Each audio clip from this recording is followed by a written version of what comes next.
அகிலா யோகி YouTube சேனலுக்கு உங்களை அன்புடன் வரவேற்கிறேன். எல்லோரும் நலமாக இருப்பீங்கன்னு நினைக்கிறேன். முருகன் அருளால் எல்லோரும் நலமாக இருக்க வேண்டும். இன்றைக்கி பார்த்திங்கன்னா தேய்பிறை சஷ்டி. இந்த சஷ்டி விரதத்தில் நம்ம முருகனுக்காக வேண்டி விரதம் இருக்கும்போது குழந்தை பேர், செல்வம், கல்வி எல்லாம் கிடைக்குங்கிறது நம்பிக்கை. முக்கியமாக சஷ்டி திதிங்கிறது நம்ம குழந்தைகளுக்காக வேண்டி தான் விரதம் இருப்போம். அது எல்லாருக்குமே தெரியும். சஷ்டியில் இருந்தால் அகப்பையில் வருங்கிற பழமொழி ரொம்ப ரொம்ப 100க்கு 100 உண்மை. அந்த மாதிரி சஷ்டி திதியில் விரதம் இருந்து குழந்தை பெற்ற பக்தியில் நானும் ஒருத்தி. அதனால் எனக்கு இந்த சஷ்டி திதி மேலே ரொம்ப நம்பிக்கை உண்டு.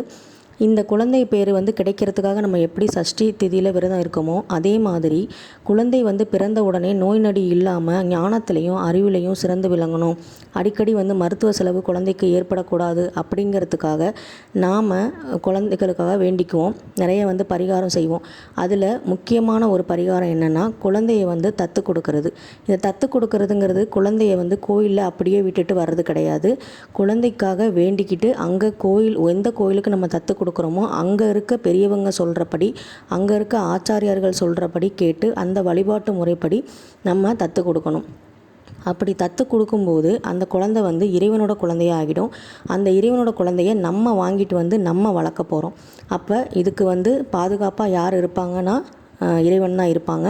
அப்போ அந்த குழந்தைக்கு வரக்கூடிய பிரச்சனைகள், துன்பங்கள் எல்லாமே அந்த இறைவன் பார்த்துக்குவாங்க. அதனால் குழந்தையை தத்து கொடுக்கறதுங்கிறது பெரிய ஒன்றும் பயப்பட வேண்டிய விஷயம் இல்லை.